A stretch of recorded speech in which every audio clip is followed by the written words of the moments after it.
Bonjour à tous, aujourd'hui me revoilà puisque sur ma dernière vidéo je vous avais présenté cette couronne florale qui était présente dans les nouveautés du mois de novembre de Scrap Plaisir et je vous avais dit que je vous montrerai ce que j'en faisais puisqu'il y avait eu plusieurs propositions, je vous avais donné plusieurs propositions de création à faire avec cette couronne, donc en décoration, en scrap, en décoration murale, de porte, en centre de table, etc. Et voilà, donc du coup ça m'a donné des idées, je me suis dit que j'allais la faire pour vous inspirer, vous donner des idées à réaliser donc avec cette couronne. Voilà, donc qui était présente dans le catalogue du mois de novembre, donc toujours disponible à la vente si vous le souhaitez, donc du mois de novembre de Scrap Plaisir.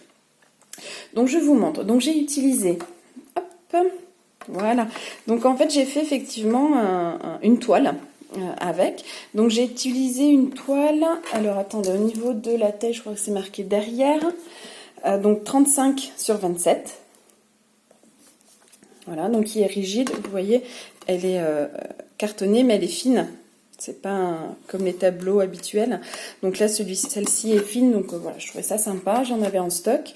Voilà, donc j'en ai fait un cadre, donc pour vous montrer qu'effectivement, cette couronne, on peut l'utiliser seule. On peut l'utiliser seul et l'accrocher à un mur, comme je vous l'avais dit, une porte et tout ça. Mais on peut également l'intégrer à nos créations de scrap pour celles qui font du scrap ou du home déco ou du loisir créatif, peu importe. Vous pouvez vraiment l'utiliser dans plein de choses. Et donc voilà, donc je trouve que ça fait une création super sympa. Alors je vous montre, vous voyez qu'il y a plein de 3D. Il y a du volume. Donc moi j'ai pris la toile, je l'ai recouverte de gesso. J'avais pris au début un tampon pour faire les contours et puis j'arrivais pas très bien à faire la continuité des motifs, donc du coup je l'ai fait à la main. Voilà, donc c'est exactement, donc c'était un tampon que j'ai acheté sur le Black Friday de Scrap Plaisir et donc au final je l'ai fait à la main. Donc ensuite j'ai pris de la pâte de structure et un pochoir qu'on avait à l'ancien catalogue, pareil de chez Scrap Plaisir, avec un motif feuillage pour aller avec la couronne. Et j'ai passé dessus de la crème, de la pâte nouveau. Voilà, de la crème de structure nouveau, donc dans les tons bleus, et puis un petit peu dans les tons légèrement or. C'est vrai qu'avec la lumière qu'on a aujourd'hui, c'est pas flagrant, mais voilà, il y en a ici, il y en a là, il y en a par ici. Et donc j'ai fait des petites taches un petit peu partout. Donc à part le contour et ces petites taches, c'est vrai que j'ai pas voulu trop encombrer non plus puisque la couronne prend déjà beaucoup de place.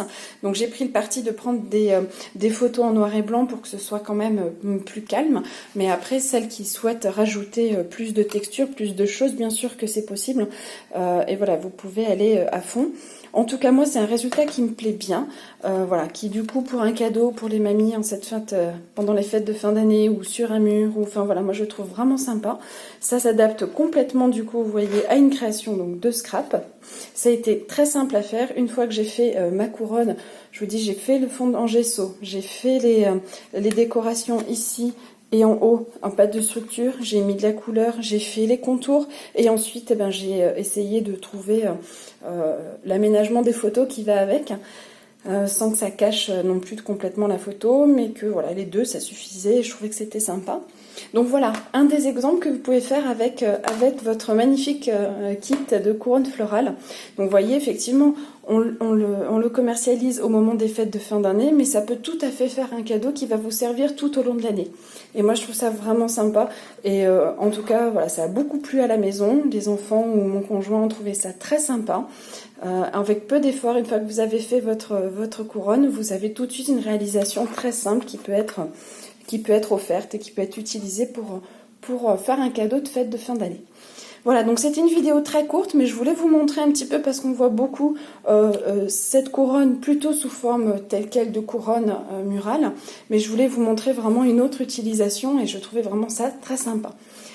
Je reviendrai dans une prochaine vidéo certainement avec les nouveautés de ce mois-ci, donc les nouveautés de décembre, puisque Scrap Plaisir sort les nouveautés de Petit Prince. Voilà, donc ça ressort enfin, c'est une collection qui est très attendue, vous verrez qu'elle est magnifique, on a enfin une nouvelle collection de papier et 2 collections de tampons. Et voilà, donc je vais vous la montrer, on fera des créations et puis voilà, petit à petit je vais certainement amener des tutos aussi sur cette chaîne si c'est ce que vous attendez. Voilà, en tout cas je vous remercie d'avoir pris quelques minutes pour regarder, j'espère que ça vous aura un petit peu inspiré et que la lumière voilà, quand même montre bien le côté brillant et joli de ces magnifiques couleurs de couronne. Je vous dis à très bientôt pour une prochaine vidéo, donc certainement avec le Petit Prince. Et je vous dis à très bientôt. Au revoir.